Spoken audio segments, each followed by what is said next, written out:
Hello, welcome back to Behind the Tune. I'm your host, Nikita, and joining me is Noosa-born but Sydney-based Le Crockett. I never actually asked, is it Le Crockett? It is Le Crockett. It's Le Crockett, okay. Yeah. Okay, because it's a bit of a French, in that. Yeah, it's a bit of a weird story, but yeah, Le Crockett is French. The prefix is actually male, so it's actually incorrect, but it should be La Crockett.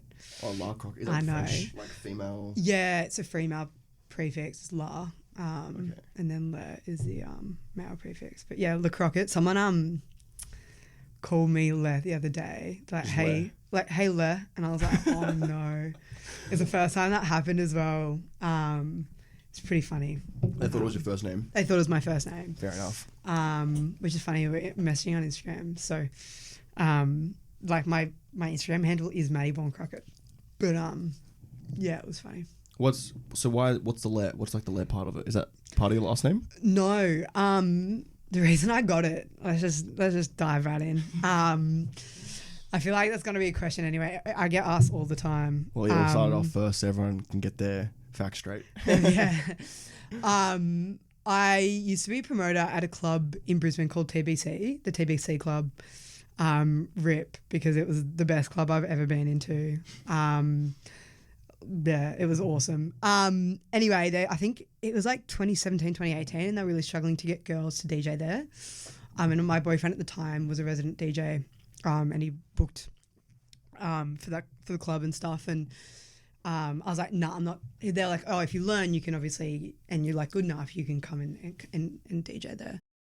I was like, nah, like, I don't even know what my DJ name would be, and I'm sitting at a table with strangers before the club opened. Someone's like, oh, what's your full name? I'm like, oh, Maddie Crockett. And he like bang looks me in the eye and he's like, Le Crockett. And I've like never looked back from that moment. I just like, from that moment, and it was like complete stranger. I have no idea. I hope someone at some point comes up to me and was like, I gave you that name. Because I literally just banged Le Crockett and I just like never thought about it anymore. But it was just like so funny, a stranger giving it to me, and then I don't even know who it was, to be honest. But it's good. Hopefully he makes himself known. Yeah. Well, eventually. I like it because like it's gender neutral, so you see it on a poster and you don't immediately know I'm a girl. And then obviously it makes me feel and sound a little bit European. Just the optics. The optics. I was talking to someone the other day, like, it just doesn't suit you, and I'm like, that's kind of fair, to be honest. But and then like obviously the prefix like we talked about is wrong. So it makes me, I think people think I'm a male sometimes. But did you find out the prefix though after he gave you the name? Yeah, I'm not. I did study French. I probably should have known, but kind of someone like a year later was like, oh, you know, that's like male, like Le Crockett, and I'm like, didn't, and look, it's too late to change. I was gonna go for Maddie Who, like, do you know Mike Who? No. It's kind of like giving a little bit Elijah something. Oh yeah, sort of, has a vibe. Yeah, like Maddie Who, because like when you met, like when someone's like, oh, do you know this person? You're like, oh, like I don't know, like Fred Who. Yeah. And like I kind of like that, especially because I'm not from Sydney, so I think a lot of people just like don't really know who I am. So I was like, oh, Maddie Who, and then it was like that kind of like spiral from there, but I didn't end up changing it. I thought it was too hard to rebrand. I wasn't ready for the rebrand. But yeah, I think it's probably too late. So. Would you ever consider going like the full French, like Le Croquet? It's actually, I think it's a sandwich, is it not? Like it's like a cheese. A Le Croquet. Someone was trying to tell me it's like a grilled cheese sandwich or something, like Le Croquet. I don't know what it is, but I was like, oh, I probably wouldn't go the full French. But I've gotten so many nicknames, like Le Crocodile, and that's interesting. Yeah, interesting. But yeah, no, I kind of like it. It's I guess unique, and it's I guess probably a little bit memorable. Probably not as much as like other DJs, but yeah, it's good. No, it's good. Yeah, I mean, I feel like it's with any name, you sort of eventually it starts to sort of become a household name. Just sounds normal. The first time, like even with this podcast, behind the tune sounded so weird. But now I'm just sort of getting a bit more used to it. But I feel like it's because it's yours. It sounds weird, but to others it's just normal. Well, when like someone outside of music is like, oh, what's your DJ name? I don't know. I get like really embarrassed all of a sudden. I'm like, so it's like my last name. It's like Le Crockett. Like, and they're like, oh, and I'm like, oh, fuck. Never mind. I don't ask. Cause like, yeah. And like people don't know my actual first name sometimes. And it's like a weird like, oh, like, what's your name? I'm like, oh, Maddie. Like, oh, I don't think I've heard of you. I'm like, oh, all good.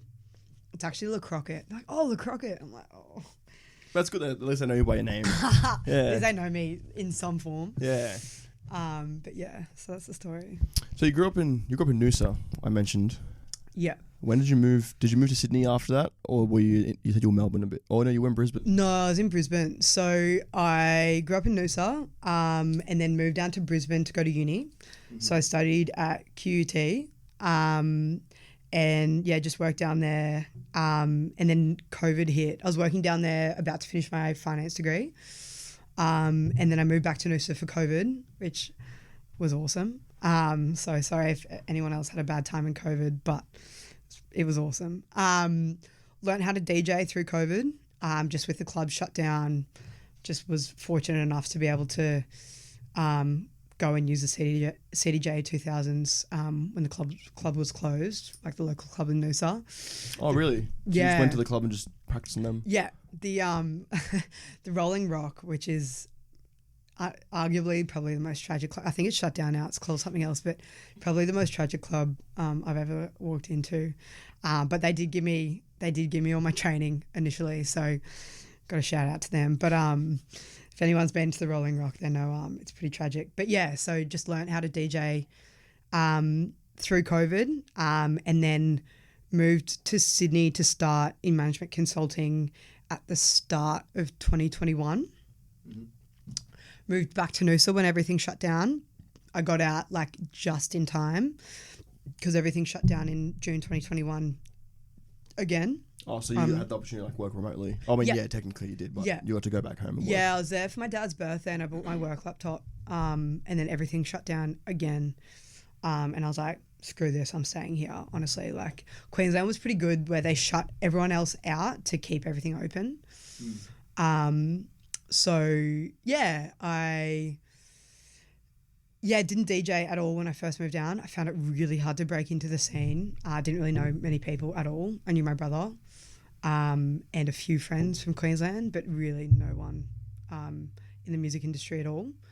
And then I slowly, when I moved back in 2022, so I was only recently, I guess 2024 now, but started 2022, started doing gigs, or probably like maybe mid 2022, started doing gigs again.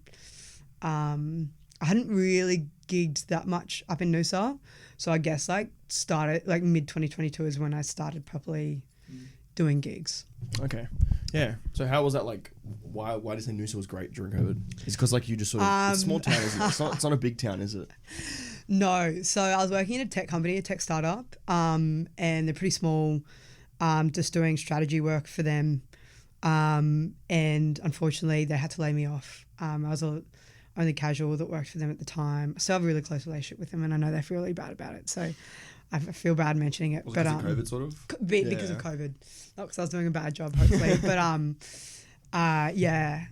was I know the founder. I knew the founder through uni, and anyway, got laid off and moved back up to Noosa, and there was 4 or 5 of us in my like inner friendship circle that wasn't working, and my best mate in the whole world, she lives in London now, but she has been traveling Europe since the end of high school, and she had to move back, and we hadn't lived in the same place for a really long time, so got to spend a lot of time with her, and I was just getting heaps of money through Centrelink, which was awesome. Like everyone else. Like everyone else, and was just surfing every single day.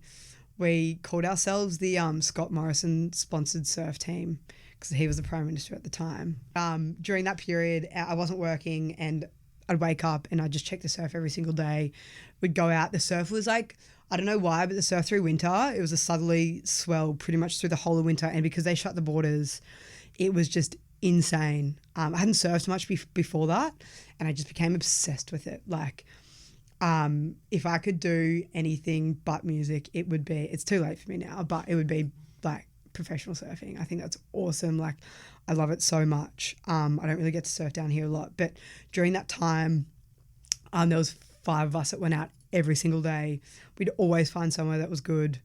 I was getting heaps of money, was surfing every day, just didn't really have many worries. I was still interviewing like with consulting firms, so I wasn't really worried about the future either. It was just like a really nice sweet spot. Still living with mum and dad. I was ended up having to pay rent to them, but not a lot. You know, like it all kind of equaled out to be very stress free, while the whole rest of the world was in, I think, a lot of panic and stress. And then through that, the reason I learned to DJ is very fortunately I got so bored with surfing every day that I was like, there has to be something more, you know. I was doing my last subject at uni through the first up until June that year in 2020. So when that finished, I was doing like a capstone subject, so it was pretty intense. But when that finished, I like literally was just like, there has to be something more. And I was like, fuck it, I'll learn how to DJ. And that, like, out of pure boredom, that I like kind of took it up at that point. So well, yeah, you hear that a lot. It's actually just like going back, it's pretty crazy that you had that sort of stress-free lockdown. Like it's awesome. Like I feel really guilty saying it. COVID was a very stressful time for a lot of people. So if COVID was a very stressful time for you, I'm sorry. But it was pretty good. Yeah. Did you live close to the beach? Yeah. Yeah. I grew up in Sunrise Beach, which is like walking distance. And then my parents moved to Noosa Junction, which is super close to Hastings Street. And I longboard, so Noosa has arguably the best longboarding wave in the world at Tea Tree, and it was just really perfect for that winter. It was so awesome. If there's any surfers listening, please confirm. Yeah, I mean, you've got the like really good swells in like Fiji and Hawaii and like really long right-handers, but Tea Tree is just the best, and I have a lot of love for that break. So yeah, that's good. That's great that you had that sort of time, because as you said, it was a very stressful time, but you did a bit during that lockdown, because a lot of times people say that they missed out on life because of those two and a bit years of it's so lockdown. funny. I think I was so caught up in like studying finance, and like obviously you kind of fed that like the corporate dream, I guess, from uni at that point, and I was like, cool, I'm going to go into consulting or something in finance, and like, or in something in tech, and that's just going to be the rest of my life. So it was good to have that like breathing room of like, cool, like what do I actually want to do, what do I actually like. I think it's really easy to get caught up when you're socializing with the same crew that you're working with, that you're studying with, and it was all kind of that like corporate life, and it was good to kind of have a breather from that. So So you pretty like content with having that 9 to 5 thing?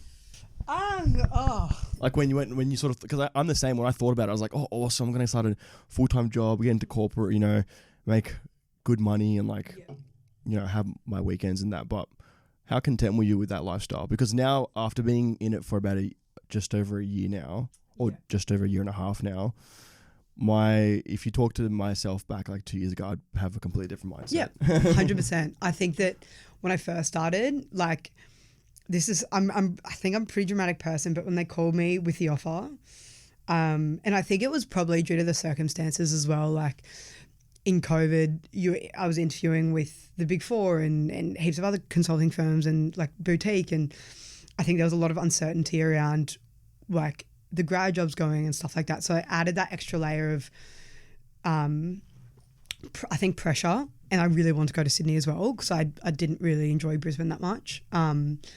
So when I got the call, I actually cried with the offer. I cry all the time, but I actually cried. I was so stressed, and I just found out I didn't get another grad job. So I was so excited. I was like, this is my dream job. This is my dream firm. Like, I just can't believe that I got here. Like, I mean, you'd know the consulting interview process is, I think that one was 6 stages. 5 or 6. Mine was like 3 or 4. Yeah. I think they've tried to condense it a little bit, but from like those the testing that you do. Mine was a grad role, so it might have been a little bit different to like a full-time position. Because I know that the full-time positions where I work is it's a bit more strenuous. Yeah. Mine was a grad role, but they did a lot of psychometric testing and stuff like that as well. And then when you're interviewing for like 7 or 8 different firms and you've got like 7 psychometric tests to do and you're like, what's the pattern? I'm like, my brain's dead. So I don't really understand anymore. But yeah. And I think I'm the same as you. If you asked me when I first started, I had a really positive outlook on it. And I was like, this is awesome, super comfortable, you know, like I really think I'm going to thrive here. Fun fact is both my parents are management consultants. Oh, wow.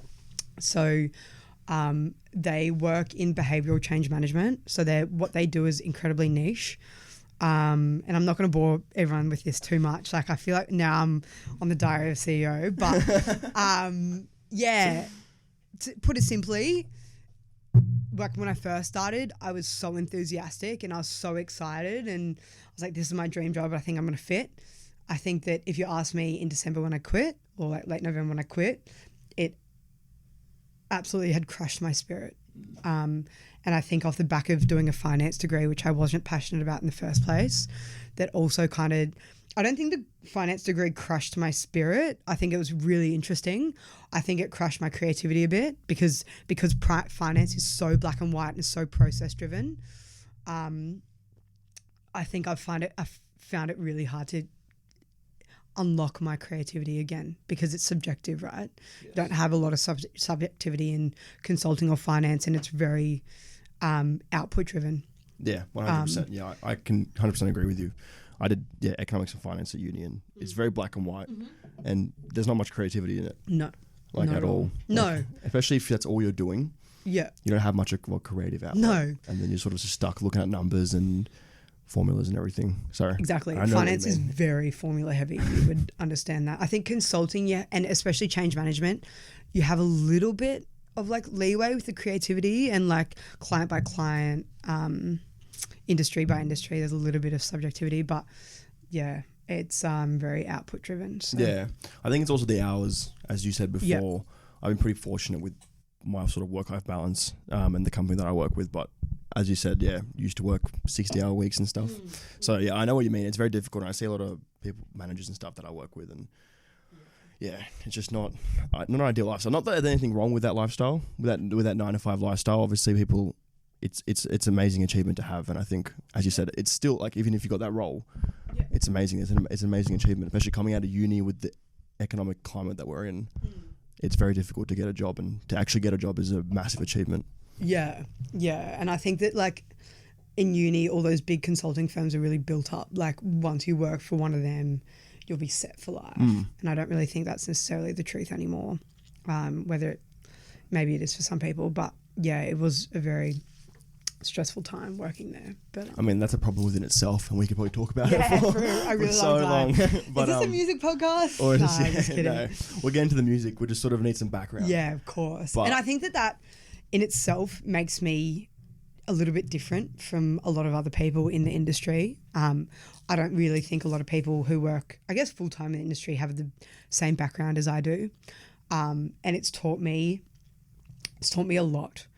Obviously, it wasn't the most pleasant experience of my entire life, but I am able to kind of take the skills and certain skills that I got in consulting and finance, like problem solving, like especially when I'm learning Ableton, if something goes wrong, being able to go, okay, like how can I don't have anyone here to help me. How can I fix this myself right now? Has been probably one of the most helpful things learning the system that I've ever encountered. Like one of my trainers is just like, oh, how'd you fix that? And how'd you solve it? And I was like, literally trial and error. And like a bit of research, which is when you encounter problem management consulting, you don't have anyone to help you. I'm sure you know. So you do that kind of trial and error and all the networking stuff and how to approach like scenarios and anyway. So. Yeah, but you quit that. I did. I did quit. I did quit. You escaped. Breathing fresher air at the moment. Yeah, how was that? When was that? So that was last December? Yeah, so it's been just over 2 months now. And yeah, the narrative I think is kind of twisted a little bit. I actually didn't quit for music. I think I did make a big Instagram post about it. And I've tried to not say like, oh, I quit to do music. I quit because like the environment that I was in just was not right for me at all. And it wasn't right for me for a really, really long time. And nothing against anyone I was working with or the work that I was doing or anything like that. Like by the end of it, I was actually really enjoying the work that I was doing and the team that I was with. But yeah, the environment just wasn't right for me. So I was going to leave regardless. And then as soon as I left, everything just kind of like fell into place.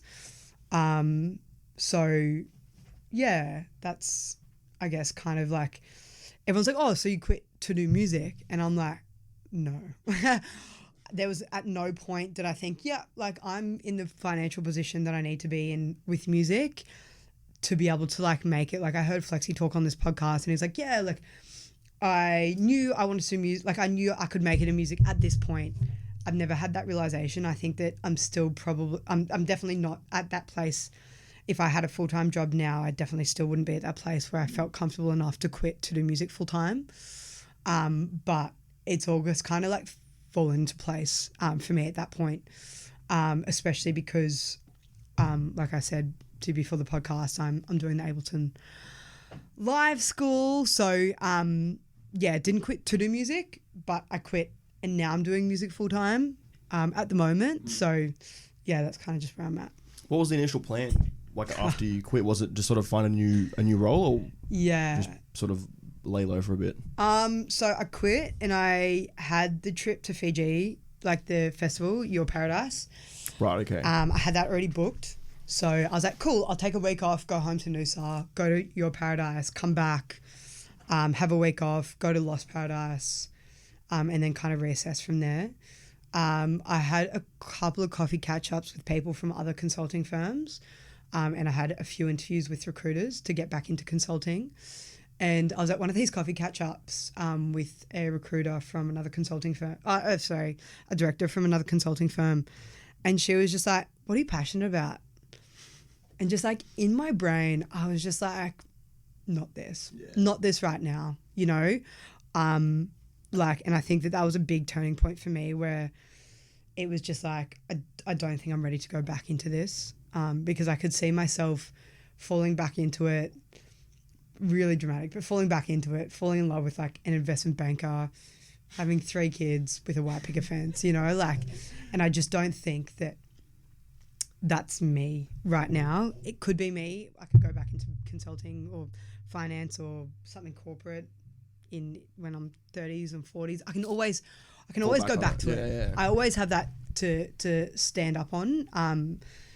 But yeah, when she was like, what are you passionate about? And I was like, I think I had the standard answer. Obviously, I think we all do working corporate. But yeah, just in my brain, I was like, it's not going to be this. And it's not going to be this right now. And I think a lot of my mates and especially my work friends were like, you really need to look at doing music full time. And I was like, no, I had such an adverse reaction to doing music full time because there are a lot of uncertainties with doing music. It's really uncomfortable. I really enjoy having structure. And there's a lot that's out of my control with it. So it was I like the comfortability of having that 9 to 5. I like having a solid paycheck as an example. I think everyone does, right? But with that comfortability, you don't have the other side to it. And all the excitement that comes with waking up every day. I'm like, what am I going to do today? Who knows? What's the world got to offer for me today? Yeah, exactly. Not going to Barangaroo again. So yeah, and like it's so funny because like I felt like a little bit of a sardine like on the train to work, and I'm like, especially towards the end of it, I was like, I just don't think this is me anymore. So yeah, I didn't really have a plan. I think the plan was initially to go back into consulting, and I think after Fiji, after I kind of like met a couple of DJs who did it full time and their managers and their agents, and they were like, yeah, like this is my job. I'm here in Fiji for a week. It's my job. And I was like, why can't I have that job? Yeah. You know, I'm busting my ass for 60 hours a week for a huge company to make a huge amount of money off me, something I absolutely don't enjoy at all. Why am I doing that? I kind of have to reassess whether I wanted to go step back into that. And I got a call from a recruiter when I was back in Noosa after Fiji, and I was just like, oh, I'm just like really not interested in this at the moment. I'm so sorry. So yeah, I think initially the plan was to go back to consulting, and if someone offered me a consulting job right now for 3 times the salary I was on, you wouldn't take it? I wouldn't take it. Yeah.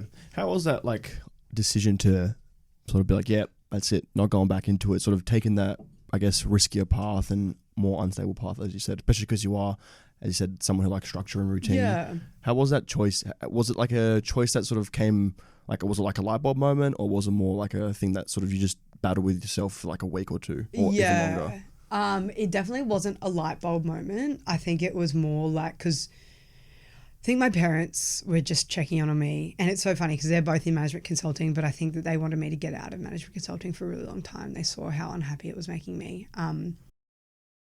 So like, I think that when I first quit, I was like, no, I'm going back in. And they were like, are you sure? And I'm like, yeah, I'm going back in. And a lot of my mates, like kind of, one of my really good friends, I think he's been on this podcast, Aiden Sanchez. Yes. Yeah. I love Aiden. He is one of my best friends in the whole world, and he's tried to convince me to do music for at least the last 3 months. Kind of before everything kicked off. Probably right after I got my new agent, he was just like, I think it's the right time for you to do music full time. Who, your new agent or Aiden? Aiden was just like, you've got a new agency now, everything's kind of seems to be like getting a little bit of momentum, like would you consider doing music full time? He was really trying to encourage me to do production, and at that point every time I opened Ableton I had a like literal mental breakdown, and I literally was just like, would close my computer, I'd get on the like, and like, okay, so like we're putting a note in, I was like, no, and like one thing wouldn't line up to the tutorial, I'm like, no, I can't do this, it's too overwhelming. Which was funny because I was doing system implementation, so I would learn systems really quickly to teach it back to the client.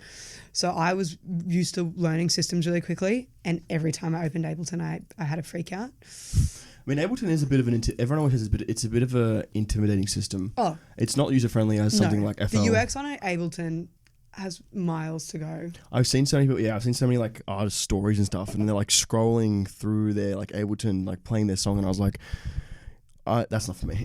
As soon as you get like more than like 30 tracks on Ableton, and like a track is like an element, it like, well, my computer freezes anyway, so I'm like, awesome. Maybe it's just trying to tell me to be more simple. But anyway, so I think being in Fiji and like meeting a few of my favorite DJs, like I got to meet Swim and Crushed, and obviously the Steel City crew, and I think like initially I was like, oh, interesting, they're doing this full time, and they're like, yeah, it's a holiday that we get paid for, and I was like, cool, is it kind of similar to this all the time? And they're like, I mean, there are hard components to it, but yeah, it's pretty fun. And I'm like, why can't I have fun all the time? Like that can be a reality for me, right? Like, and then I kind of sat on it and I went home, I was sitting on it a little bit more, and then right before I went to Lost Paradise, I did my Rinse FM mix for Steel City, and I was at this gig, and I was like, oh, I kind of want to do the Ableton Live School, but I don't want to do it over a year. And someone randomly turned to me and they were just like, oh, you know, they do an intensive course over summer. I was like, what do you mean? They're like, yeah, you go to class 3 hours a day every day for 6 weeks, and you just get it over and done with. And I was like, that's so awesome. And like everything, and it started after Lost Paradise, and everything just fell into place. Like it's exactly the course I wanted to do at exactly the right time. Yeah. And I was just like, I can't keep pushing this away. And then I got on the phone to Aiden, and he was just like, pretty much like, I told you so. And then I think the more that it's kind of started to work out for me, the less inclined I have to go back into a structure in something that I don't want to do. So we say you've converted to a bit more of like a sporadic, spontaneous person now? In that sense, I guess. I still wake up really early. and still try and maintain a structure. I sit at a coffee shop next to my house for 2 hours every morning. Doing like Ableton stuff or just Ableton, yeah. So general? having the school is really helpful because I'm in class for about 4 hours a day. And then I've got about 2 hours of homework to do, and then I do about 2 hours of productions, like outside of that. So I actually am doing really long hours still, which I guess I'm used to, I guess. And it is a bit of that like initiation by fire with Ableton. Anyone that's learned it, you kind of have to just lock in.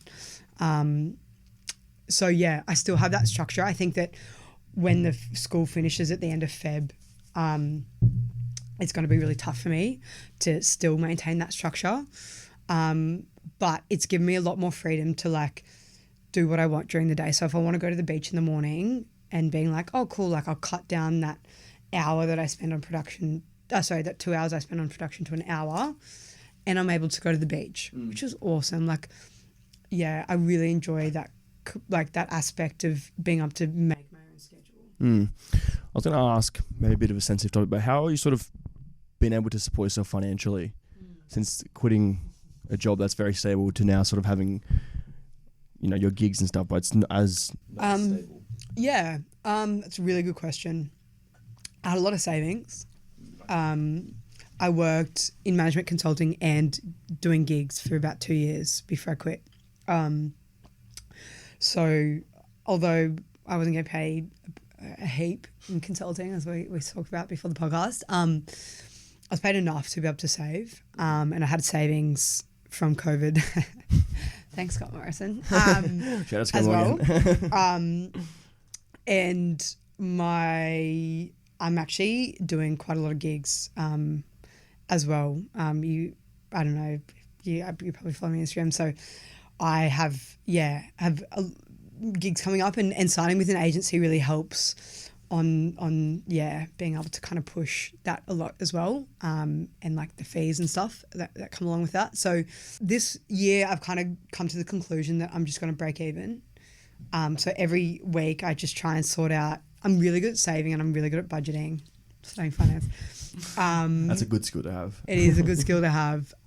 So I try to break even every week, and like, you know what? Like when you start a small business, regardless of what it is, I think stats say you don't make money in the first 3 years.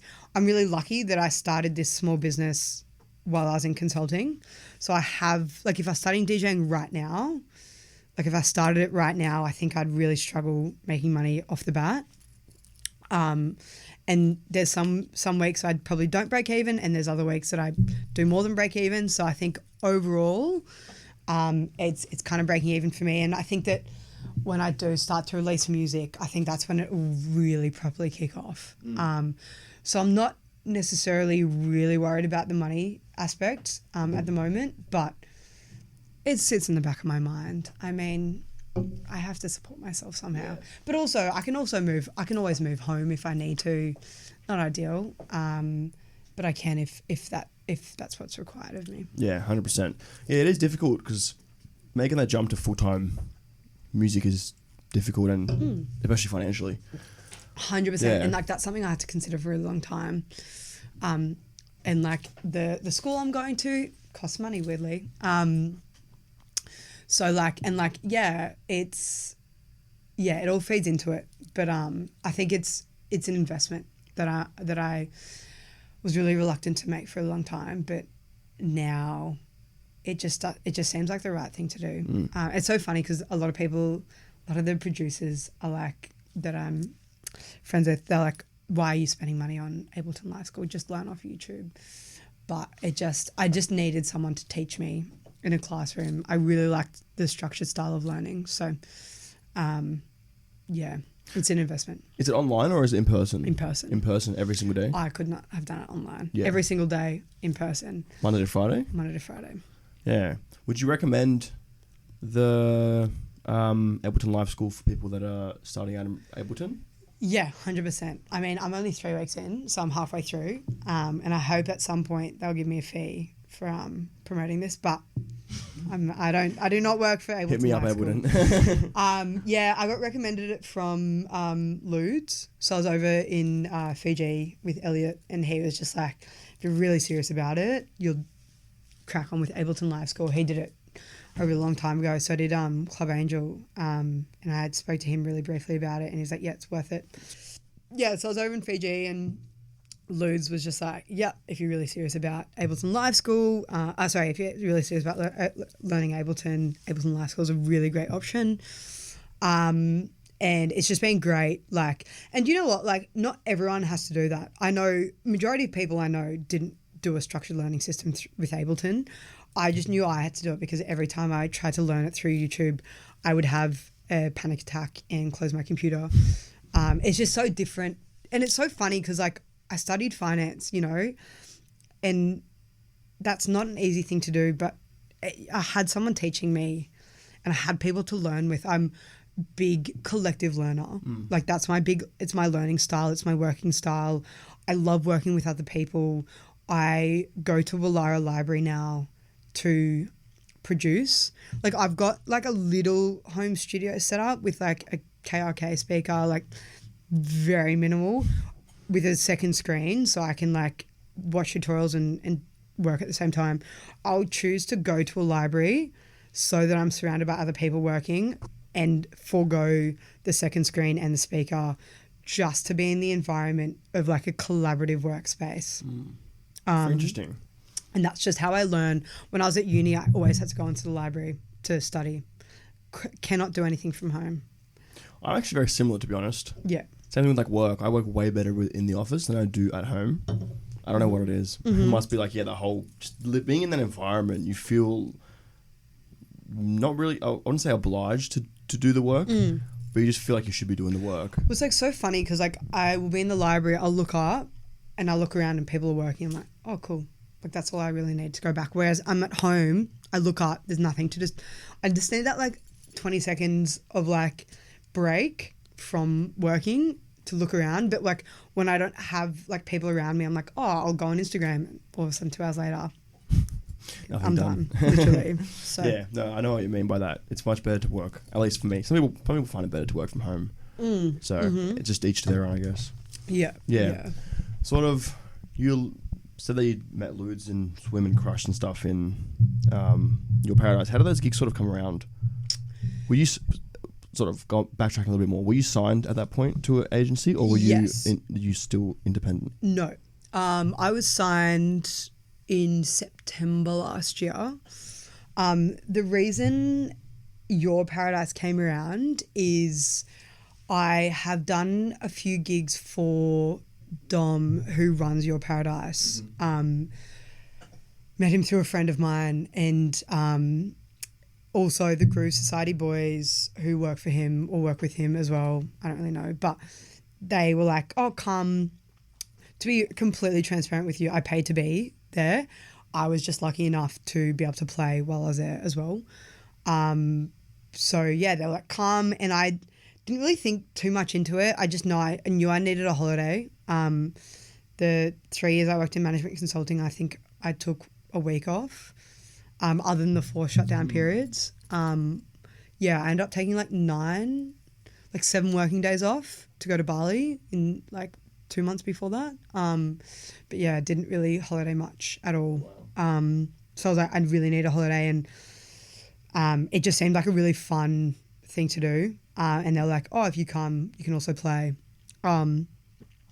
So yeah, it just kind of worked out that way, and it's been a huge turning point for my career, just meeting all those people, and it was heaps of fun. It kind of felt like schoolies because you woke up at 10 and started drinking at 10. And yeah, everyone was just I was super outrageous. Everyone around you was outrageous as well. So I think everyone just fed into each other's energy over there. It's pretty funny. I think some of the stories from the island will follow me to the grave. Can you mention any of them on here, or is it more? Absolutely not. And all my close friends know a few of like the juiciest stories that I have to tell. Never will I ever spill them to anyone outside of my friendship group, but very, very funny and interesting stuff. I'll tell you off air, but maybe get a couple of drinks in me. But yeah, it was awesome and such a great experience. And my first international gig. Yeah, you can call it an international gig. Yes. Yeah, that was it because in Fiji. So, just a heap of fun. Did you go by yourself, or were you with friends? I was over there with the Groove Society boys. We all shared a big communal room. So it definitely felt big schoolies vibes. It felt like camp. Oh, really? It felt a bit like school camp, but it's fun. What island was it on? Do you remember what island it was on? No. No, okay. I turned up, I drank, and then I left. Did you go to schools in Fiji? I went to the Goldie. Oh, okay. So see, I went to schools in Fiji. That's when I saw when I saw that your Paradise Festival. I'm like, round 2, baby. Let's go. Literally, like it had still had like the schoolie stickers on the mirrors, and I was like, I'm 26. I think I'm too old to be here. Yeah, it's like a adult version of school. Plus, you get to watch get to see some DJs and stuff as well. Some awesome ones. Like, Prosper played. Like, they'd just done a boiler room. Like, they had some really good acts, like Bonobo. I saw that. I'm having brekkie and Bonobo's just sitting next to me. I'm like, hey, man. He's like, hey. I'm like, crazy. Like, insane. I was like, literally one of the best DJs in the world. It was so awesome. Ludes, one of my favorite, probably my favorite DJ in the whole world. It was just like, it was awesome. So yeah, that's very cool. It's a very cool experience. Because how did you sort of go about booking your gigs before you got signed? You played at Los Angeles before you got signed. I did. I guess how any small DJ gets booked. I was with another agent before that, Love Shy Art Club, briefly. So I think Adam helped me book a couple of gigs here and there, but just through Instagram. I was very fortunate to get signed to my agent now. He's awesome. He just puts up with me. I send him the craziest ideas every day. I'm like, I want to do this. And he's like, okay. I'm like, I want to do this. I want to play here. And he's like, fine. But he's super patient with me and he pushes me heaps. And I've been sending him all my demos. He's like, yep, good. No shit. And I'm like, sweet. Back to the drawing board. He's like, no, this is a concept. Add more hi-hats or percussion or whatever. I'm like, sweet. And he's like, yeah, so he's been really, really helpful. But yeah, so just before Sam, just through Instagram, people would just reach out. It was actually a bit of a teething period where people would reach out through Instagram, like friends who were promoters, and they'd be like, oh, we want to book you. I'm like, oh, and I'm not really allowed to speak about this. But yeah, reach out to Sam like, oh, okay. It's like a bit of a weird thing to do, but no, he's been super helpful. Not having any of those discussions, I think, has been really helpful to me as well, because you're kind of out of the thick of it, and I can kind of just give more time and space to my creative pursuits rather than being like, oh, I've got to sort out the details and all the booking stuff and then all the invoices. They do everything, so it's been really awesome. Oh, yeah, so it lets you it lets you sort of just do what you need to do. Yeah, exactly. That's pretty cool, yeah. I'm like, oh, what do you think of this gig? And he goes, nah. And I'm like, sweet. Like, I trust him 100% with, where he kind of wants to take me as an artist. In kind of the vision he sees me going as an artist. And, yeah, like I said, I just have the craziest ideas and I text him every day and he's like, I think he thinks I'm a bit nuts, but yeah, he's super patient with me and we have a really, really great relationship. So we have heaps of laughs. And I think agents get a really bad rap. I've met a couple of really crappy agents, to be honest. But he's awesome. So. Yeah. I think you need that relationship. Obviously, can't speak on it, but as you said, you need to have that relationship that's like goes beyond just business. Yeah.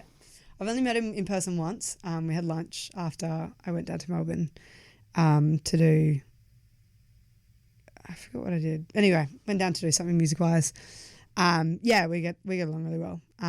But also, I think it wouldn't work if he wasn't like just super open to like all the ideas I have. I'm like, I want to do this, I want to do that, I want to do this, and I'm like, and he'll like always be like, no, I don't think that's possible. I'm like, sweet. Or he'll go, I don't think that's possible now, and I'm like, cool, that makes sense. Like, yeah, I trust him 100% with all my creative visions, and yeah, like I said, where he sees me going. So that's good. Yeah, he's not just like a yes man. No, he knows what he wants from you. Yeah, I was like, do you reckon I could collab with this person? And he goes, I'm not going to say no, but like, I'm going to be honest with you, heaps of people want to collab with that person at the moment. I'm like production wise, and I'm like, cool. He would just like, he won't be mean about it, but like he would just be like, cool, like maybe. And I'm like, yeah, that makes sense. So yeah. So with like your production, where are you at with that, and what's the goal for it? Good question. So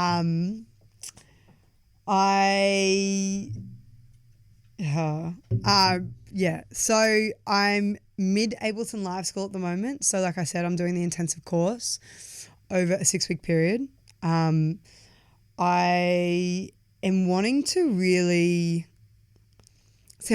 I'm stuck between being a perfectionist and being like, I'm not going to release anything until it's like absolutely insane and is going to be accepted by kind of the labels that I want to release it under, and then being the most like immediate person I've ever met, in the sense of like, cool, I'm just going to release stuff now.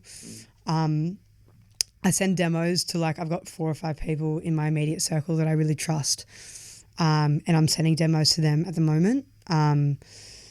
And I've got 3, and I'm like, I'm 3 weeks in. I've just kind of been grinding a little bit.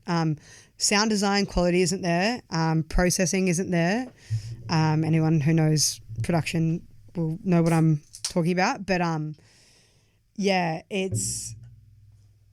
I'm not going to say they're the best demos in the whole world, but I know the sound I want, and I'm fortunate enough to have been around those people over the last couple of months as well. Like, Kedema has been a big inspiration for me sound-wise. And I'm like, I want that really heavy bass and the really heavy rave stabs to kind of come in. Like, I really enjoy that sound. And I think that he's progressing kind of a new subgenre in a way. I know everyone laughs, like, oh, that's so lame, whatever. Well, what sort of subgenre? Like, what song has he released recently that you sort of can compare it to? I mean, like, Fly Away Ecstasy. Okay, yeah, I was going to say.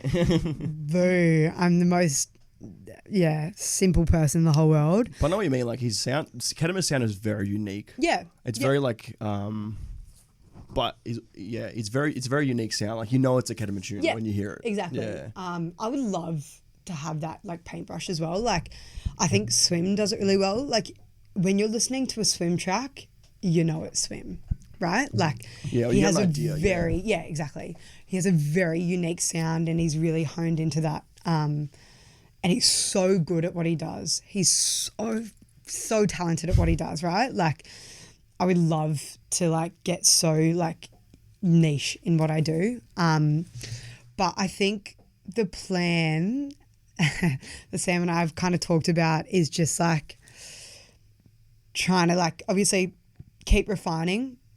I think they'll get to a point of like I've refined enough to be able to like release stuff. I'm not going to say it's anywhere to the level that I want to get to.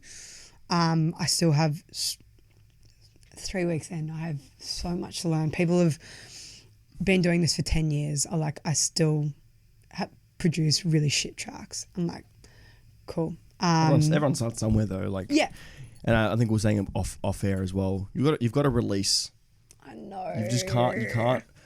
Myself, I'm not a producer, can't speak on it, but everyone that I've spoken to has said that you have to release. Yeah, I think it's the trade-off of like it's good enough and immediate enough to release, right? Like I can't sit on it forever.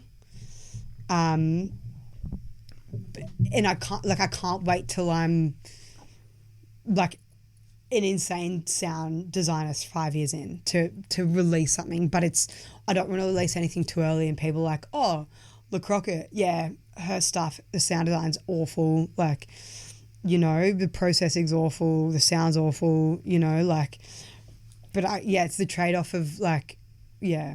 But anyway, like, I think the plan is I've got a couple of demos kind of that I'm working on at the moment, and kind of thinking about, I think that like my first few will be free downloads on SoundCloud. I didn't really know what I was going to do, and I think that makes sense.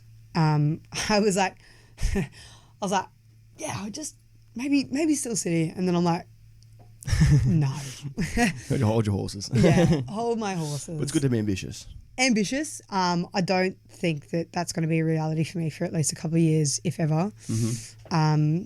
The boys have been really supportive, but yeah, I don't think that that's going to be somewhere that I'm going to get to for a really long time.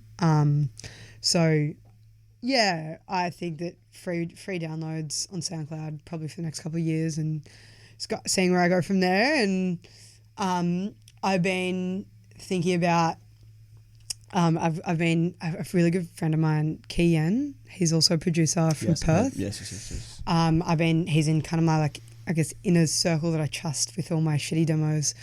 And I sent them to him, and a couple of days ago, he's like, well, like, let me know if you ever want to collaborate on anything. Do you have anything that you've kind of half finished? And I was like, yeah, I actually have a track, like a trance track that I think's got a really good melody and a good kick, and kind of sounds similar to your style. Like, would you?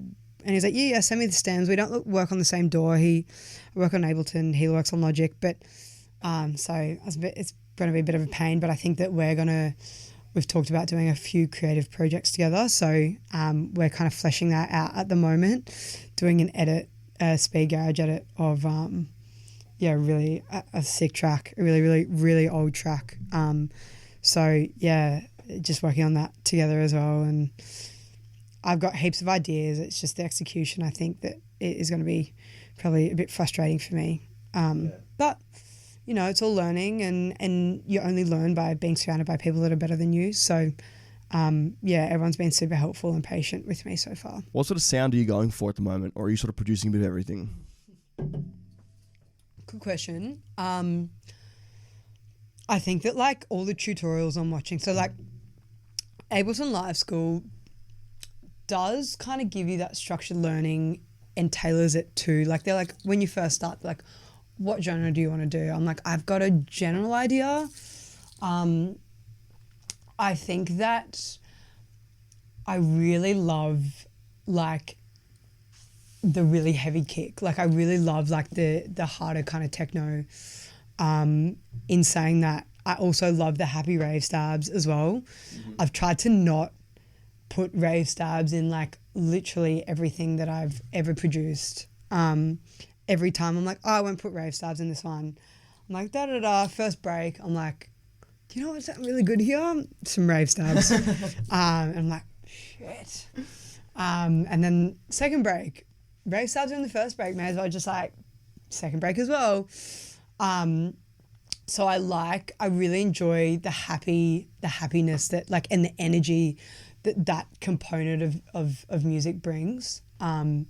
So I think that that's probably going to be similar style. I think that I've been listening to kind of heavier, like that Reese bass, really heavy, kind of, it's probably more popular in Europe.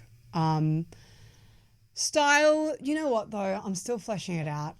I think I said off air, I don't have a musical background, and like, I am the first one to admit that like all the subgenres confuse the hell out of me. Everyone's like, this is subgenre, subgenre, and I'm like, there's too many labels nowadays. There's too many subgenres, and I'm not gonna lie, half of them sound made up, and I think I've probably made some up on the spot, if I'm being honest. So yeah, still kind of fleshing that out. I'm loving speed garage.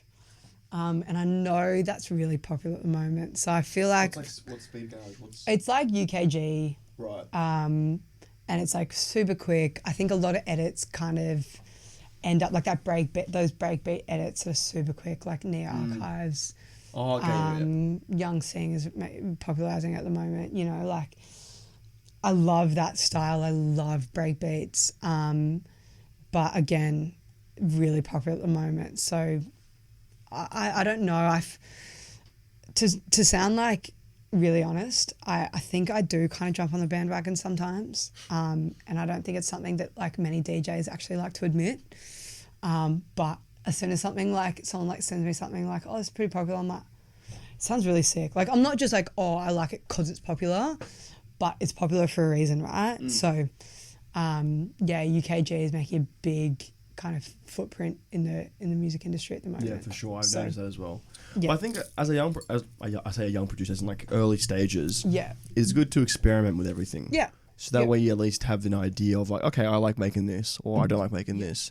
So I think it's good to just, as you said, just experiment with everything. And then I guess my tip, even though I'm not a producer, but just don't get too caught up in, as you said, having rave stabs everywhere. Oh, like if yeah. you like that, then it's good. 100%. Mate, I've tried to be like, do not put rave stabs in this one. And I would just end up putting rave stabs in there. But I also get really nervous of like, I've played a lot of different genres. Like I started out with disco and then I really wanted to play sash for ages. So I played minimal. And then obviously over the years, I've kind of refined to loving techno and that like high energy techno now. And like, I'm really nervous that like if I start making one genre, like that's all I'm going to be able to play anymore. Because like if I play techno, I won't be able to play disco anymore, or I won't be able to play UKG, or I love, and I think that I've seen Kedemar. I don't really want to refer back to him. Anyway, we're just going to go with him as an example. I think he's brought a lot of different elements into his music from different like genres. So that's kind of something else I've appreciated. He's kind of, done that. So How that relationship, Kedemar's not necessarily Steel City, but he has a big association with them. But how did that relationship with them and then obviously Steel City come along? I hate that I've mentioned him so many times on the podcast already. I think it's like twice or three times. Oh. It's fine. Anyway, Steel City Dance Discs. So 4 words I've heard a lot over the last couple of months. Just in Fiji, the details behind the story of how I actually met them, again, are going to follow me to my grave. But on my first day there, I had just played on Cloud9 and heard that there was this like influencer party going on. Not my scene at all, and I don't think the boys' scene either, but ended up going there. We'd been drinking since 10 that morning. So as you can imagine, the state that I was in, and I think they'd been drinking for a long time, and bumped into them, and we got talking, and they're like, one of them was like, oh, yeah, we were on Steel City. I was like, it's my favourite record label. Like, what the heck? Like, but it's not Morgrab. It was the guys. No, because Morgrab started at Steel City. If I right? saw Morgrab there, I probably would have fainted. Number one, he is my favourite producer in the whole world. I haven't met him, unfortunately, but he's so talented. I would pass away if I saw Morgrab at an influencer party. One, I'd be like, man, what are you doing here? Two, I'd probably pass away. No, wasn't there. I didn't know who the boys were, but I saw Prosper with them, and they'd just done the Boiler Room in Sydney. So I knew that they'd worked in, and they didn't look for like influencers the rest of the party. So I knew that they worked in music, and they were there for music. But yeah, I think we were all pretty turbo and just talking to them, and I was like, yeah, like I kind of work in music too, and told them my DJ. Of course, I was absolutely talking gibberish at that point, to be honest. But they were like, oh, like, what do you think about doing a Rinse FM mix for us? And I was like, I kind of had heard of Rinse FM before. I'm not going to get on here and be like, lie to you. So I didn't really know a heap about Rinse FM, if I'm being honest. And I didn't really understand how big it was for them to ask me to do that at that point. And I was like, yeah, whatever. And I texted Sam and I was like, oh, hey, man, I'm just going to do this. And he's like, that's a pretty big deal. And I was like, oh, yeah, okay. And then they were like, yep, cool, you have a week to do it. And I was in Fiji for the next 5 days. And so I was like, oh, okay, cool. When I get home, I have 48 hours to do it from start to finish. It's not really how I've done any of my mixes before. And then I was just like, and I was partying in Fiji. There's no way I was going to get anything done there. So I got home and I was super, super, super ill. I think we all got COVID in Fiji, if I'm being honest. But I was super ill and I was like, sweet, I've got 48 hours to do this. I had a gig at Abercrombie in between. And so I was like, I want to do a completely different sound. I knew my sound gallery was coming out around that time, and it was like kind of hard groove, upbeat techno, probably more on the commercial side. And I knew I was doing the Rinse FM with Kasemba. So I kind of looked at what she played, and it was kind of more experimental techno. I don't really know this, like I said, subgenre. I just made that subgenre up, I'm pretty sure. So yeah, and I was like, sweet, I kind of want to do something completely different. I didn't know Lynn at the time, but I looked up some of Fuckhead's sets. And I was like, sweet, I want to do, and I told her this as well, it's a bit embarrassing, but I was like, sweet, I want to do something similar to that sound. So spent a day prepping. I was like, sweet, mix it in key. And I was like, sweet, I've got these 15 songs I want to use for the set. And then I recorded it the next day on a friend of mine's decks, and I ended up, I think I've got 10 recordings of it on my USB. I wanted it to be absolutely perfect. I realized that Morgrab had done one a couple of months before we did ours. And I was like, it has to be immaculate.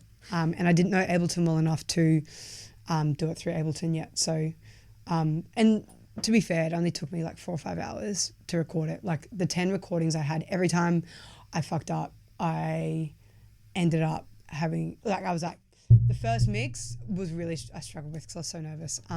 So I think I have like 3 recordings where I just like screwed up the first mix. I was like, do it again. And then after that, so I submitted that, it came out. I think people liked it. I don't really know. Didn't hear anything from them after that. And then I got a text from my agent being like, hey, Steel City is taking over Lost Sundays in January. And they're actually, so Daisy is also with the same agency as me. And I didn't know originally, but I think they were after Daisy. Crush my spirit. Nah, I'm just kidding. They were after Daisy originally and she was overseas. So they were like, whatever, we'll take the Crockett. And yeah, so they're like, cool, it's going to be the Samba Boys. This is your set time. I was like, sweet. And then I was like, didn't really think too much into it. And I knew that the boys who ran, a few of the boys who ran Steel City, they managed some of the artists like Ketamar and Heartstring and stuff. They were going to be at Lost Paradise. And I was like, sweet, like I'll see you guys there. And it was so funny. It was a really funny story. I didn't have the right wristband to get backstage to Lost Disco originally. So I saw them backstage and I was like, over the barricade, I was like, Jared.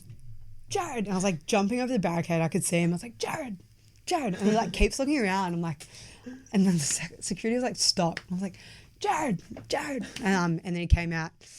And yeah, and it just like, again, it was just like super casual. He was like, have you ever played Melbourne before? I was like, no, I haven't. He was like, do you want to? I was like, mate, is the fucking Pope Catholic? Of course I want to play in Melbourne. Like, what kind of a question is that? Yeah. And it's like, look, it's not confirmed. I don't know if it'll happen. I don't think it'll happen, but we're doing this gig with the Samba Boys again. Like, it'd be awesome if you could come. The Gasso gig or no? No, it was the Industreak.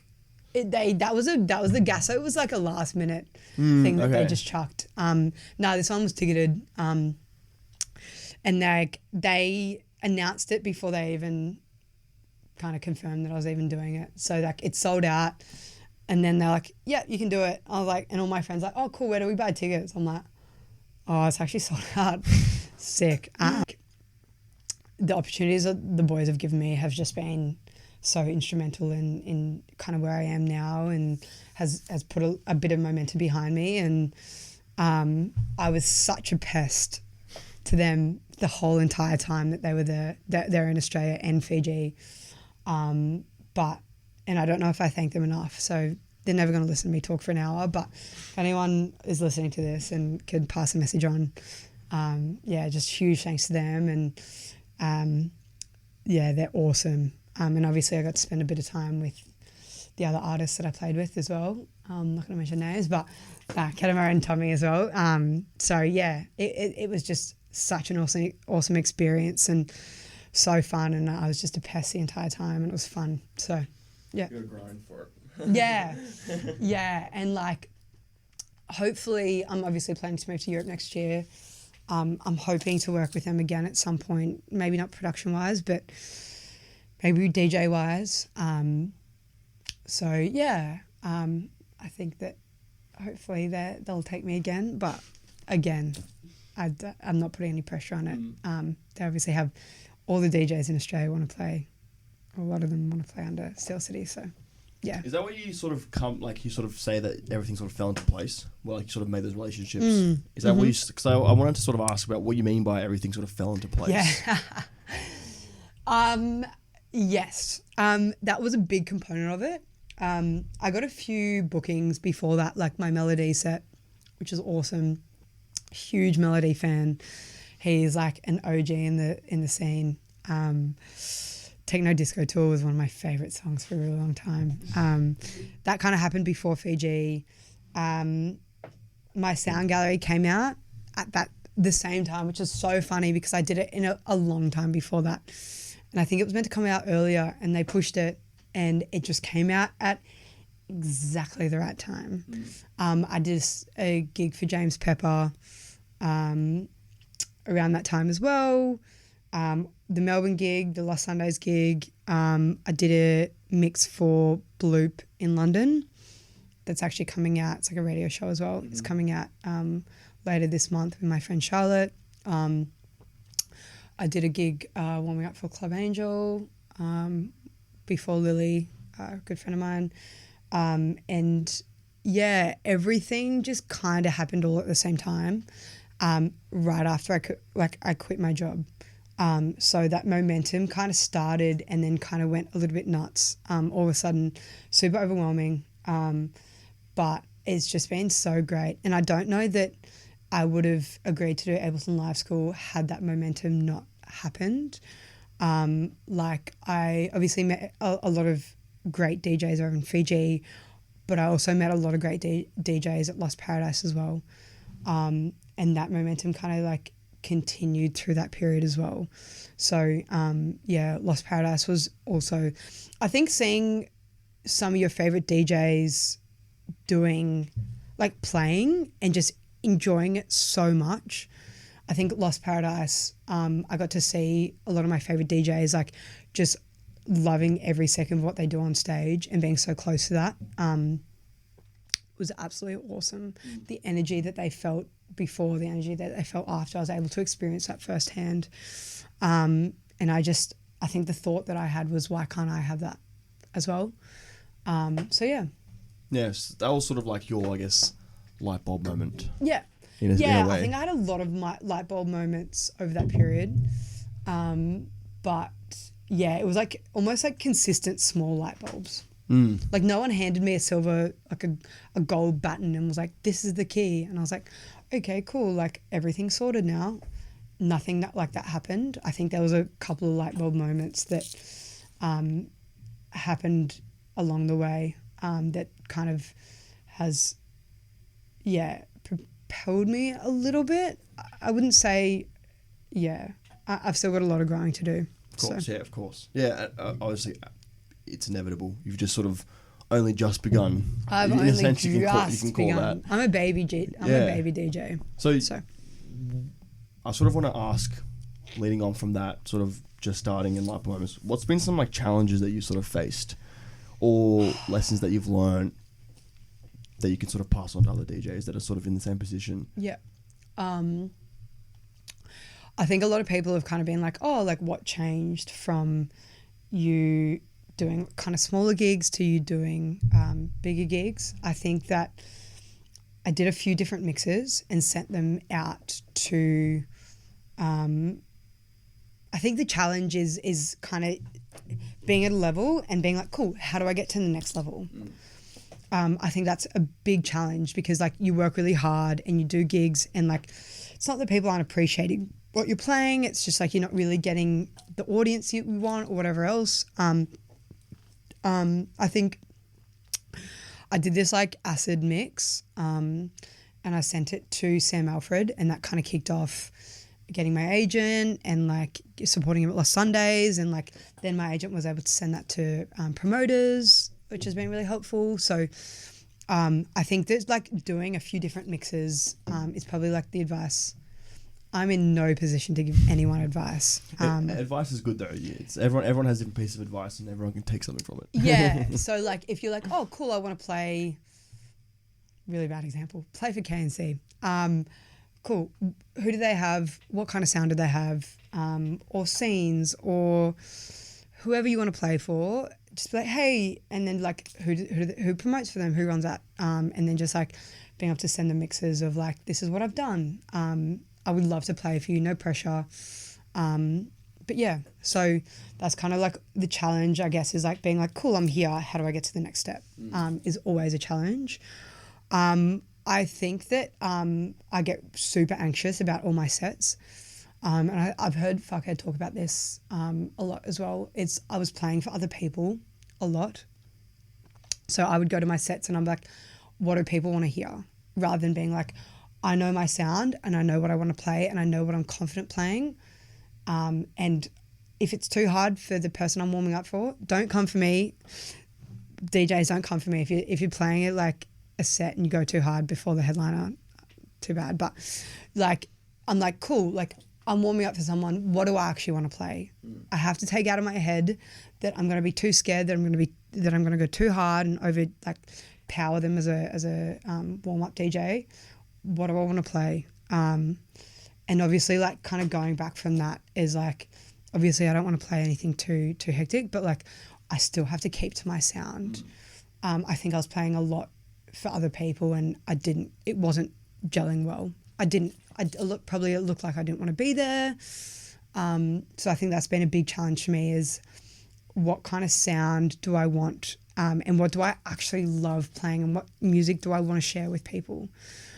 Because I think that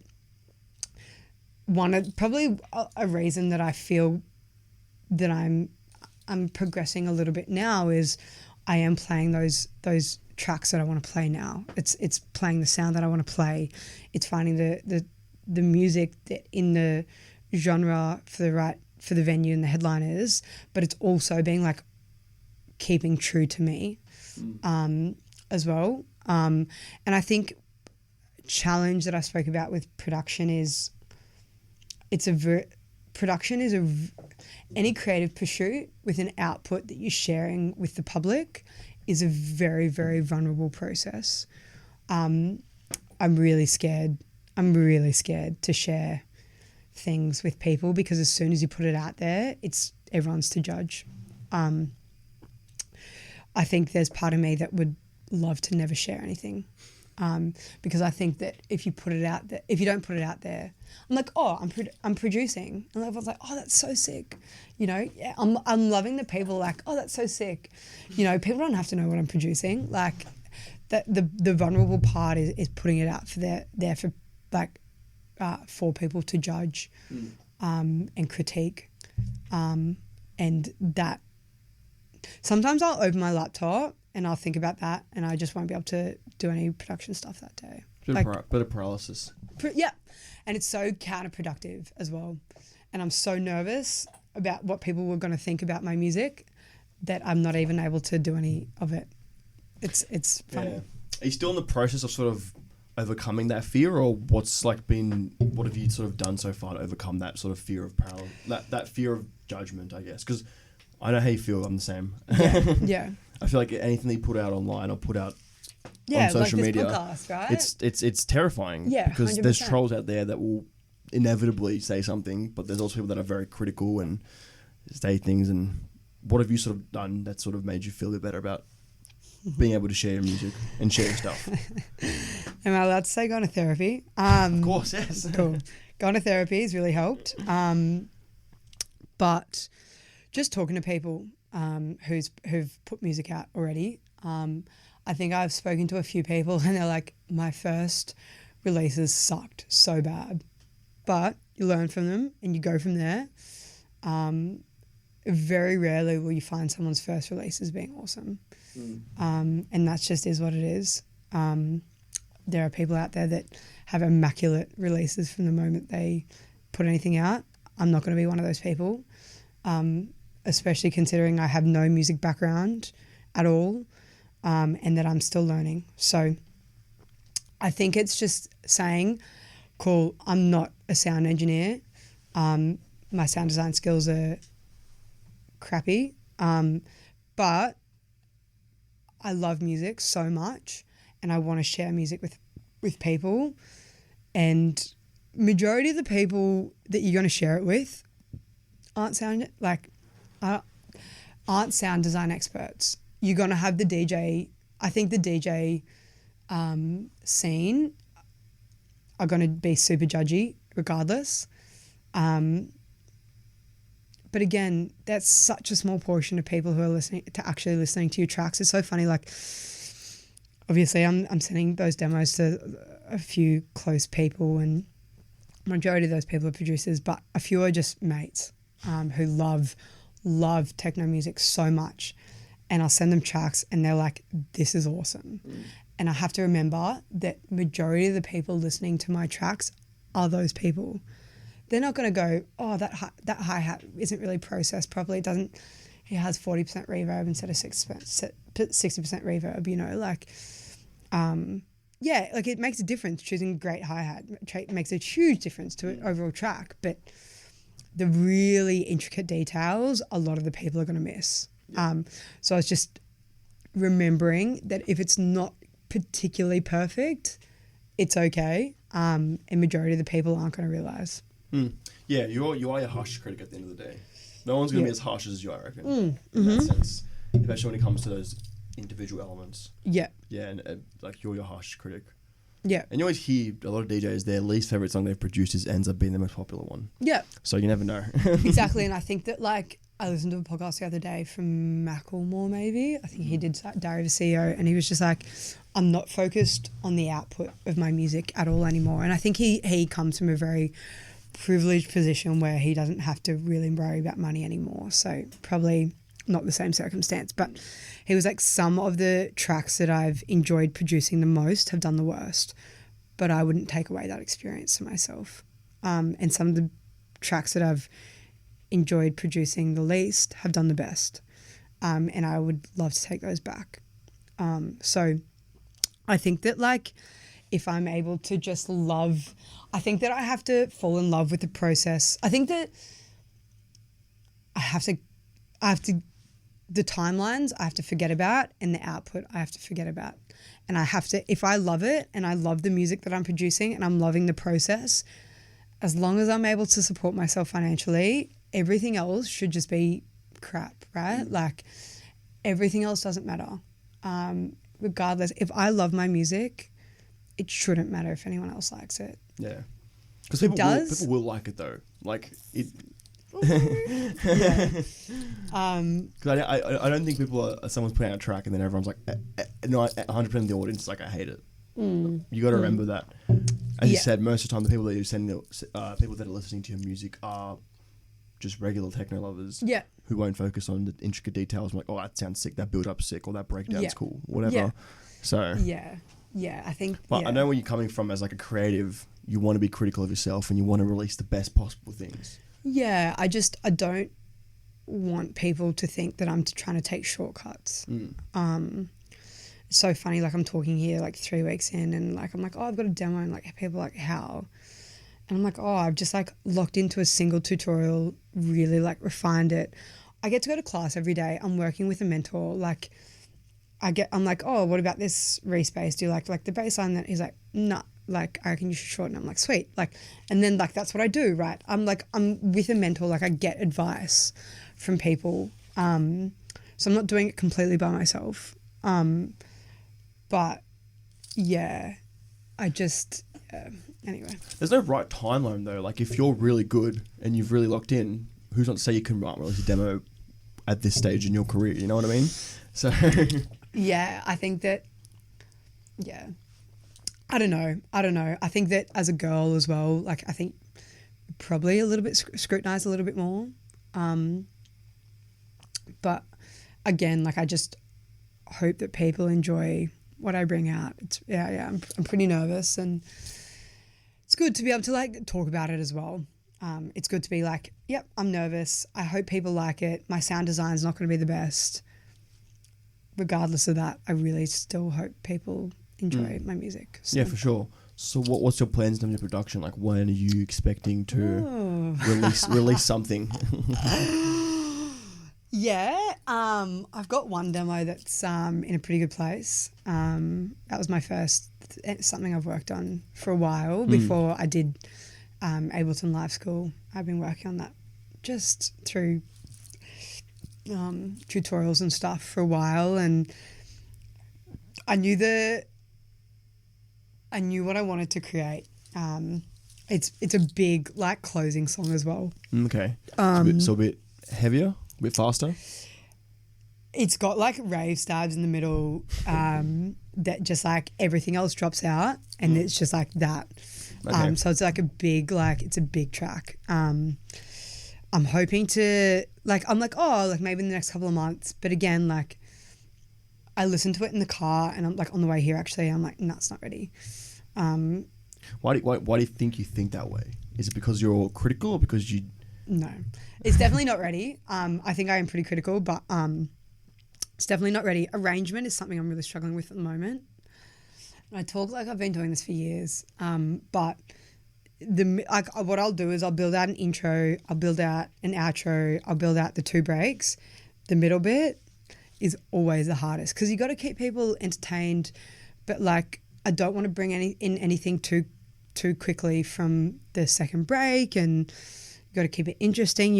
Like the advice I've gotten is like the advice I've gotten is like you got to save something for the second break, otherwise people aren't going to want to play your track through. So yeah, I think that like the elements in the middle of all my tracks are just not refined enough of what I've been building out. And I listened to it on the way here, and the middle section of like my first demo is just like in a really weird place. It's too many elements. Like I've just been like, cool, I'm just going to add everything in the middle. Doesn't work, weirdly. So the timeline of it, I don't know. I would love to say the next couple of months. But again, the first one, like you said, I don't know if that was before the podcast or when we were like on this podcast, but it is going to like kill me as a person. I think I'm probably going to have to turn my phone off for a couple of days. It's going to be a free download on SoundCloud. Like it's not going to be a launch. Like I'm not going to have like an EP launch or anything drastic like that. But like, yeah, it is. I'm a very anxious person in general. I'd say I'll probably have something out by May. May. Okay. What sort of sound is that track that you're working on that you said? What sort of sound is that? What's the subgenre that you've made up as well? Yeah. I like to think it's like electronic techno. I think that's probably like made up. And I probably made that up right now. I think Sam Alfred's been a big influence on me. Mm-hmm. He brings a lot of energy. He used a lot of piano. I freaking love piano. Yeah, Sam. I think Sam Alfred uses piano very well in his tracks. Oh, insane. So it's going to be similar to that style, with like rave stabs like in Fly Away, Ecstasy. Okay, interesting. That's good though. Like as you said, you got to release one to then get it released. I'm telling you right now, to the people listening, it's not going to be any good. And don't feel obliged to message me and say it's good. It's not good. But I'm going to get something out there, and I think that I just need to. I say I just need to. It's been 3 weeks. But yeah, I'm just excited. I really just want to share all my ideas with people. I think that's more of what it is, rather than being like, I want to get tracks out and I want to play here and I want to do this. I just want to share. Like every time I send it to like my mates, I'm like, do you like this? And like, I know they listen to techno, they wake up at 6 a.m. they drive to the gym listening to techno music. Like they're insane. But I'm like, what do you think? And they're like, awesome. We're listening to car like on repeat. I'm like, I love that I can share with some of my oldest friends from high school songs that I'm producing. Like that's the joy of it for me. So yeah, it's good. But I say May, I don't know. I have no idea. I'm gonna rescind that and just say I don't know. Okay. But TBD. I'd like to do it before the end of the year because I think that moving to Europe next year, I want to have something to baseline it off. Yeah, right. Yeah. So. Do you reckon releasing that first track will lessen your fear of releasing music, or do you think it'll sort of just stay there? I don't know. I think when I release it, it's going to go badly, and it's going to be soul crushing. But I think I kind of need that. What way do you mean soul crushing? As in just your anxiety, or do you think? Because I just like I don't know. I just think that like. Yeah, I'm not sure. Because I'd imagine it is difficult, especially when you've never released a track. It must be very hard. Even I feel like big artists now, when they release music, I feel like it's even harder for them because they have a standard they have to 100%. meet. So maybe you have that sort of advantage that you haven't really set a standard for yourself. So you're just releasing stuff. And you know what? I'm okay with the fact that it's not going to be the best qual. And people, I feel like they're going to listen to this and be like, I'm never listening to all of Crockett's tracks. I just have to be okay with the fact that I like it. And like I said, how it goes, it's okay. And like nothing else matters. I just have to like continue going back to that because otherwise a creative process for me, if I'm so focused on the output, the creative process is just not going to be fun. And there's elements that I'm finding really difficult at the moment because I open my computer and I feel so much pressure that I can't produce anything great. Yeah, no, I'd imagine that's difficult though. Especially because Ableton, as you said, is a very intimidating platform. So it would be intimidating to open up your laptop and feel the need to produce something like that. Yeah.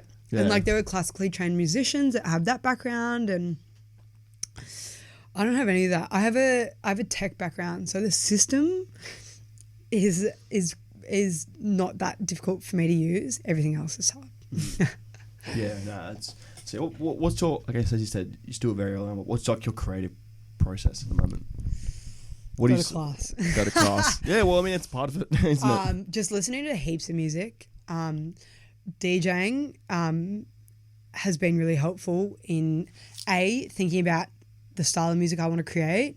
B, the arrangement of the music I want to create because I know what works for arrangement wise. Like if you have a break that's too big and there's not enough going on and you've got a crowd looking back at you and like the break's just not happening and you're like, okay, cool. I never want to make a song that with a big break where I've got the crowd staring at me, right? Like that's really helpful and especially in terms of phrasing as well because like ideally you want to bring a new element in every 16 bars. So would you say DJing has helped your creative process because you know what you like and what you don't like as a DJ? Yep. So it's informed you about your production as well. Definitely. And I've seen songs that work. I've seen songs that don't work. I've seen like elements that crowds react to really well. But I think the creative process that I'm trying to embody at the moment is just failing. It's just like trial and error. I think that like the advice that I've gotten, a really good friend of mine works in the management company for Timmy Trumpet, not my style of music, but he was like, I listen to 60 demos a week. I was like, cool, advice. And he was just like, one of every like 50 songs that you produce is going to be decent. The rest, crap. But you need to get those 50 songs out. And you need to like continue just churning out crap until it's good. He was like, the analogy he used was like when you move into a new house and you first turn the tap on and there's just like garbage coming out of the tap, it slowly becomes more and more pure. That's the production process. You literally need to get all your bad ideas and your bad production out of the way. But the only way you're going to do it is through trial and error. And I kind of like the analogy. He was It's actually a very good analogy. he was like really tough on me, and I was like, sweet. And yeah, he was just like, one in every 50 songs is going to be decent, the rest are going to be crap. You got to get through those 50 songs, and it like probably the scale changes the more you produce, but yeah, I just need to my creative process at the moment is honestly failing, like trial and error, complete trial and error with support. I'm really lucky to have the Ableton Live School where I'm like, if something's not working, I'll go on the next, like if I'm trying to build an element out and it's just not working, I'm like, cool, why isn't it working? And they're able to kind of tell me why rhythmically or musically, theoretically, I guess, why it's not working. They're like, the keys off, or I don't know. There's a bunch of reasons why my music doesn't work, but like they're able to kind of help me solve the problem where I probably wouldn't be able to solve it in such a quick time frame before. Yeah, very interesting. I guess on that note, what is next for the Crockett? Very early on still, because you've said you've been DJing now for what, 2 and a bit years? 2 and a bit years. But full time for very, very short. Very short period of time. And production, very short period of time again. Yeah. Sort of what are your goals and I guess ambitions? They can be as outlandish and as ambitious as possible. Manifest it, say it into the world. Manifest it. I'm reluctant. So Europe 2025 is a huge goal of mine. Just the people I've spent time with over the last couple of months, I was like, I feel like I'm like progressing pretty well in Oz, and like Oz is here, Europe's here. If you're progressing well here, all good and well, but there's this like market that sits wider and outside of that, which is awesome. And I'm kind of ready to tap into that. And I've seen maybe a small influx of female DJs, kind of in that scene at the moment. So it's great in Europe. Melbourne at the end of this year. I think that's going to be a really interesting move if I decide to go ahead with it. But it just makes sense to me. Obviously, the scene's a lot different down there, probably more styled towards my music. And I think it probably just suits me better. And my agency has a studio down there that I can use for free. Little bit better than my one KRK set up in my room, weirdly. But I think Melbourne's good as well because you're in and around that crowd and in and around that environment where I think Sydney is good. I think it's great so far. But I think Melbourne as well. It's like you sort of make that natural progression, Sydney to Melbourne and then Melbourne to Europe. Yeah, exactly. But I mean, Sam was like, look, it's harder down here. There's a lot more people. There's a lot more competition. I don't know if we're going to be able to get you gigs. Like, something I've got to consider. So, as well. So, yeah, like, I think that's probably the next step for me. Getting music out, obviously, is the next step.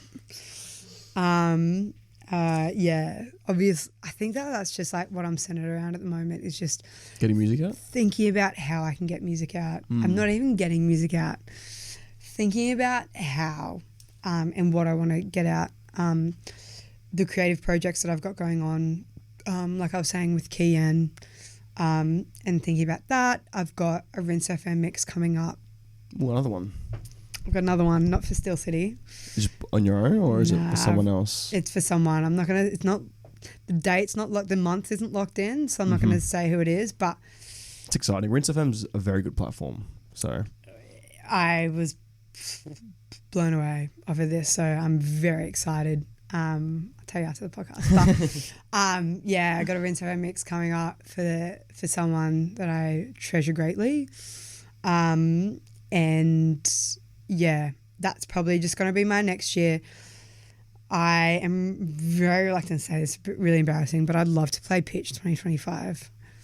That's not outrageous at all. I feel like a lot of DJs' goals are to play Pitch. Yeah. Pitch is a great festival, and I think people from Europe, I feel like DJs in Europe even dream about playing at Pitch. Yeah. Especially what it's becoming. Yeah. It's becoming a very big big festival. So. Yeah. I spoke to someone who played Pitch last year. I don't know if maybe they closed. I don't know. He just said it was like the best experience he's ever had. Who was that?